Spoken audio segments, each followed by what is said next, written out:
Bonjour aussi à nos frères et nos sœurs par Zoom, je pense qu'il y en a quelques-uns, même si je ne les vois pas. On se fait toujours une idée de la Pentecôte par la grandeur de l'événement. C'est vrai qu'un événement aussi puissant marque les chrétiens que nous sommes et sont pour nous un repère. Mais l'Esprit Saint agit aussi de manière beaucoup plus subtile. Et c'est un peu l'objet de ma prédication et de mon message ce matin.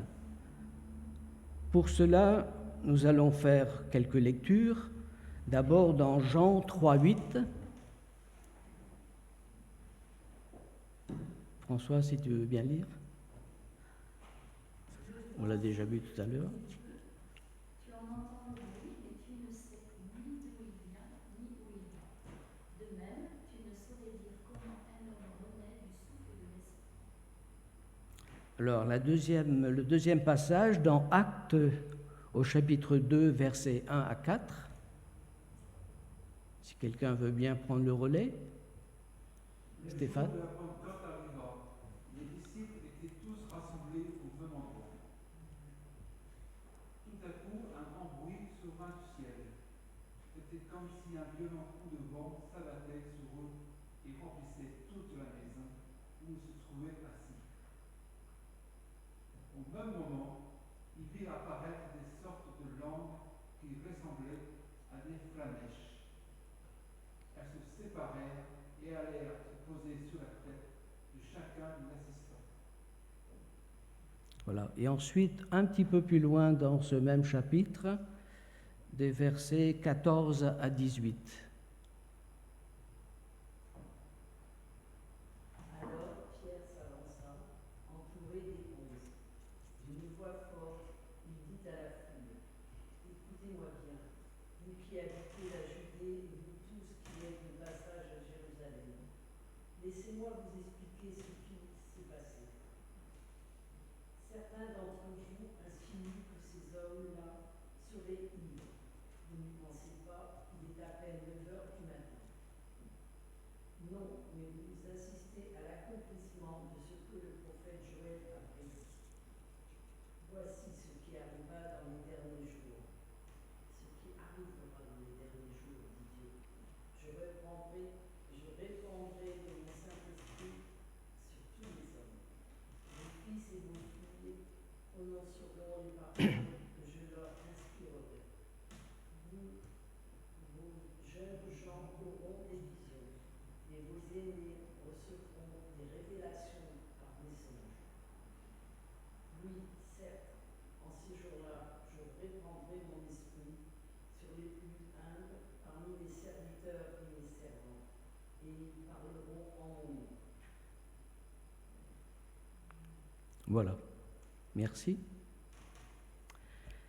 Lorsque nous abordons cet événement de la Pentecôte, avec juste raison, ce jour évoque pour nous une effusion puissante de l'Esprit Saint. Ces textes viennent de nous le rappeler. Il s'inscrit aussi en bonne place dans le calendrier de nos liturgies, comme un fait marquant, celui à la fois d'un aboutissement et d'un commencement. Des hommes et des femmes, certes préparés à cet événement, mais peu auparavant encore, craintifs et sans doute interrogateurs sur leur avenir. Un rappel insistant de Jésus dans la promesse de Dieu avant de se dérober à leurs yeux. Rassurés aussi du retour de leur maître, ils retrouvent l'espace de leur quotidien, tous réunis ensemble dans la persévérance de la prière. Nous pourrions rester focalisés sur la réalité de l'Esprit Saint quant à sa force du moment. Sa description, sans doute un peu imagée, bien que réelle, dans la manière dont chacun des disciples le reçoit. Une chose est cependant certaine, ils furent tous remplis de l'Esprit Saint.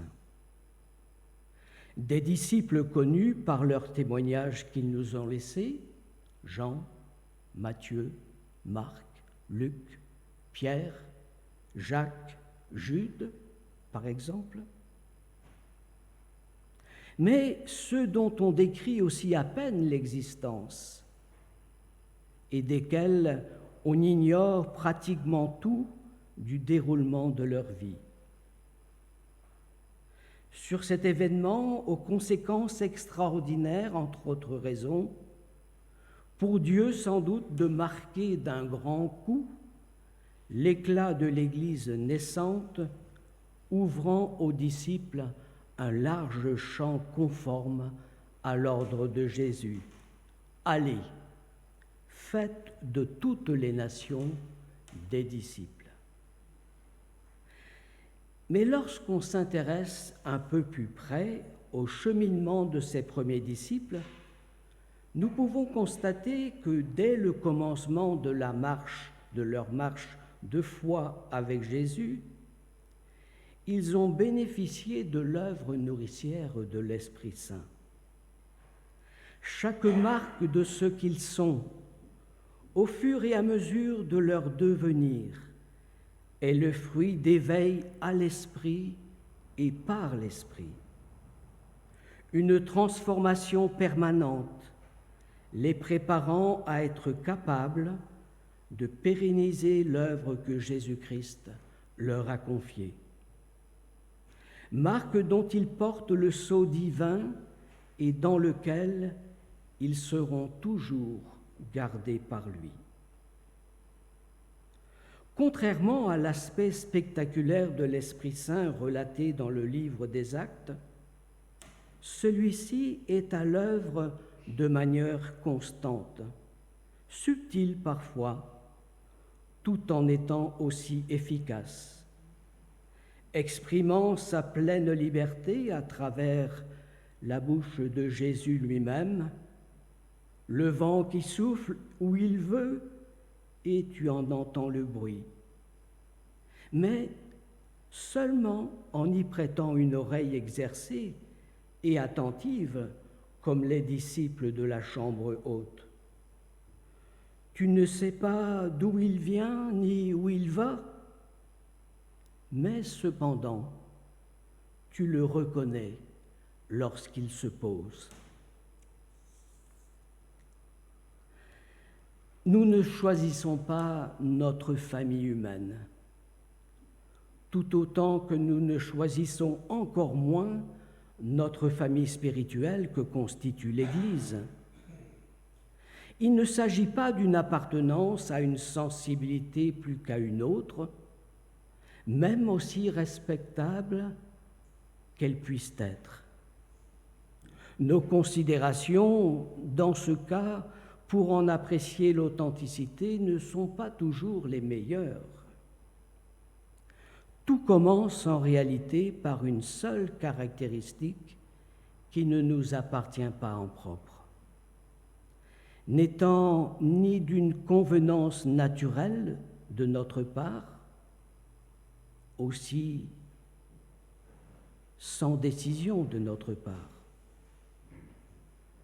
L'apôtre Jean, dans le premier chapitre, au versets 12 et 13, parlant de la vérité, de la véritable lumière qu'est Jésus-Christ,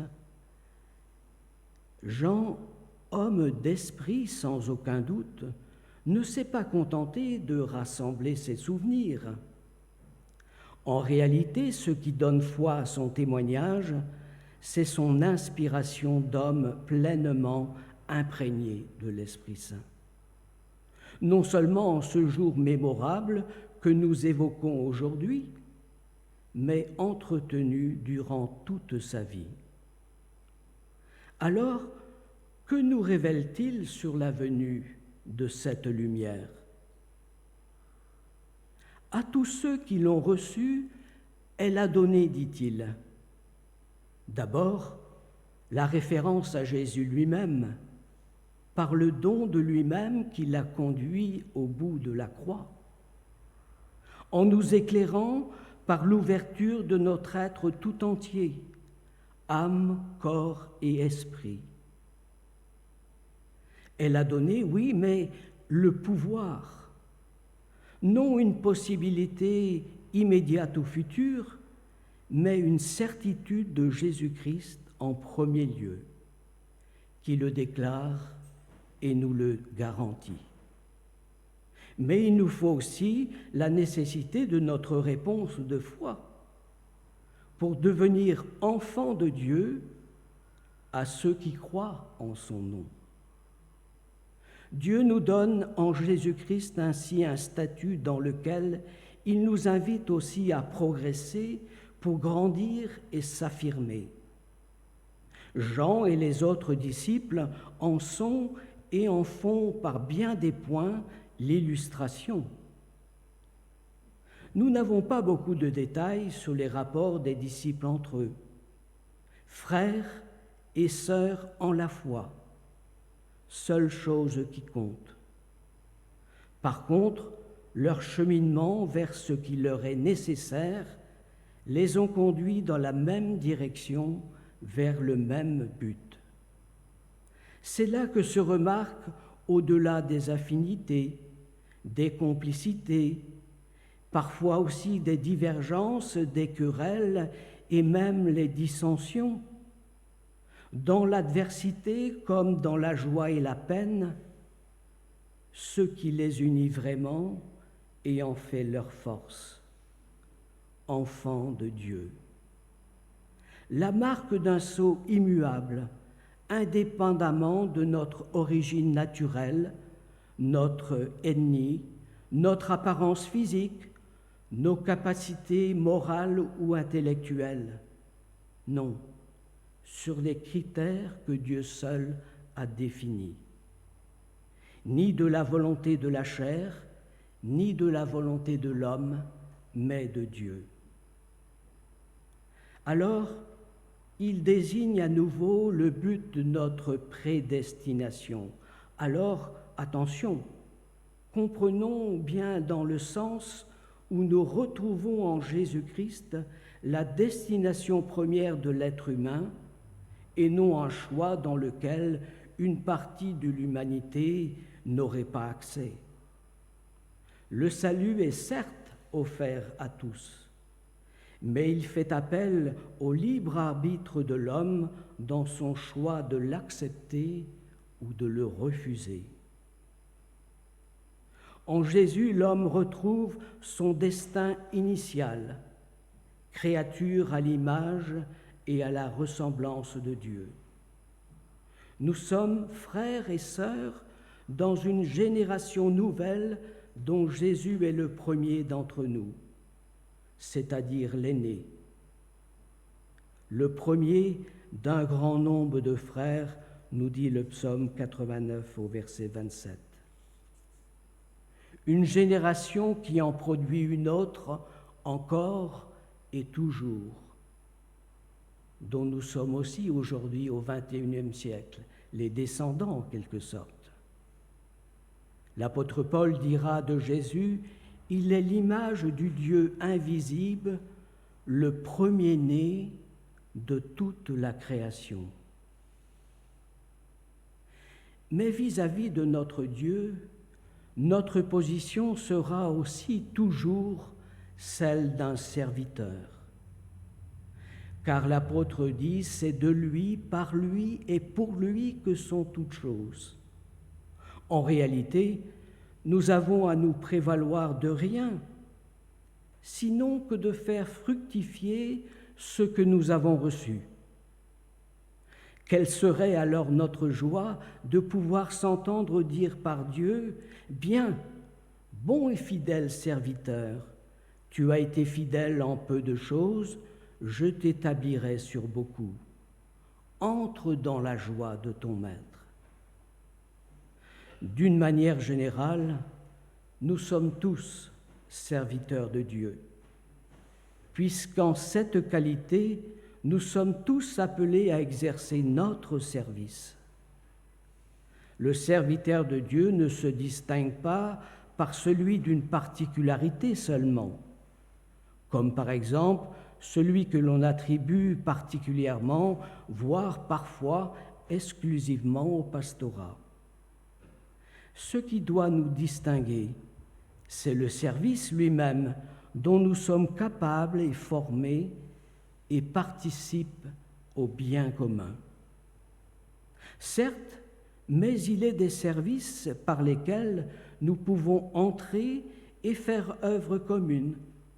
Par exemple, celui de la prière.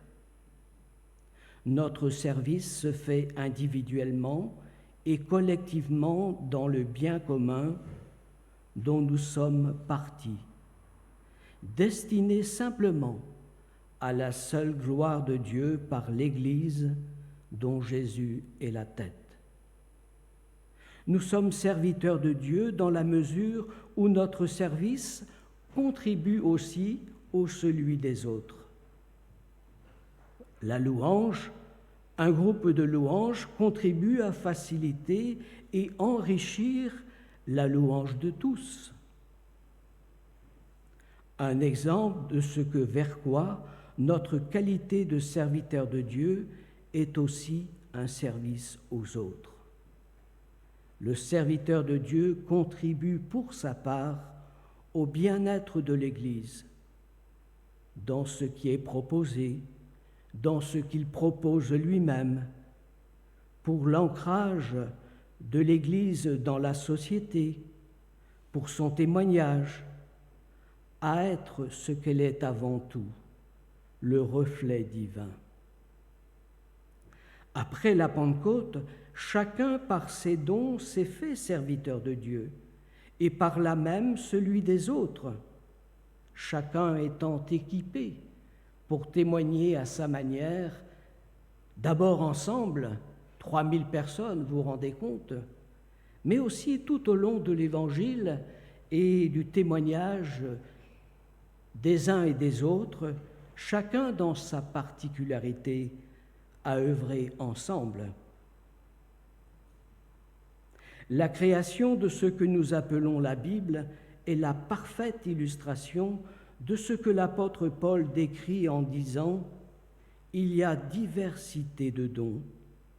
Nous pourrions dire aussi d'ailleurs de talents, car l'un comme l'autre est le fruit d'un seul et même esprit, unis dans un même service par et pour le même et seul Seigneur Jésus-Christ. Être serviteur nous concerne donc tous et détermine aussi notre service réciproque. Chacun, enfant de Dieu, s'attachant et s'appliquant à cette démarche, étant mis en relation comme vis-à-vis le son frère et sœur.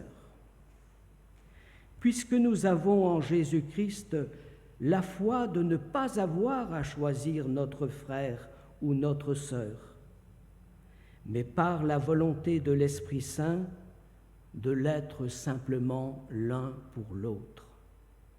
Sachons alors puiser notre service comme celui venant de Dieu, nous ayant aimé le premier pour aimer à notre tour. Rappelez-vous à l'interrogation de l'homme de loi qui demandait à Jésus « Quel est le premier commandement ?» Jésus lui répondra « Tu aimeras le Seigneur ton Dieu de tout ton cœur, de toute ton âme, de toute ta pensée. Et voici le second qui lui est semblable.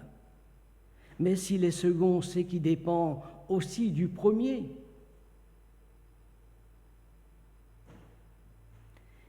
Il n'y a pas de commandement plus important que cela lorsqu'ils marchent ensemble. Notre frère, notre sœur, nous étant les plus proches, en vivant la puissance de l'Esprit Saint dans notre quotidien commun. Je vous invite simplement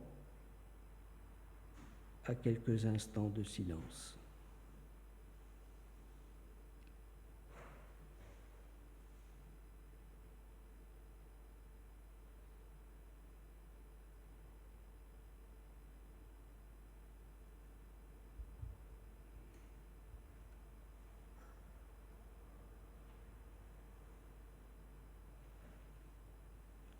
Certes, l'Esprit Saint a brûlé dans le cœur de chacun des apôtres.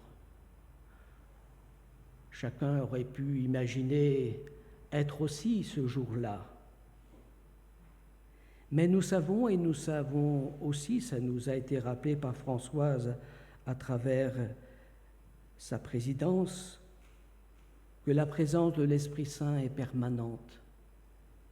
Si on veut bien l'accepter, l'écouter, le laisser aussi brûler en nous ce qui ternit, ce qui l'attriste, mais aussi laisser brûler le feu, le même que celui des premiers disciples.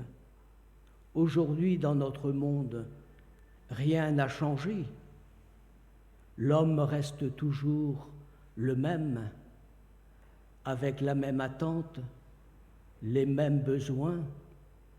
Et ce que nous avons à proposer, n'est-il pas le même Seigneur? N'a-t-il pas la même puissance de l'Esprit? Alors, dans une prière de notre cœur, je vous invite à ce chant. Brûle, brûle, flamme ardente.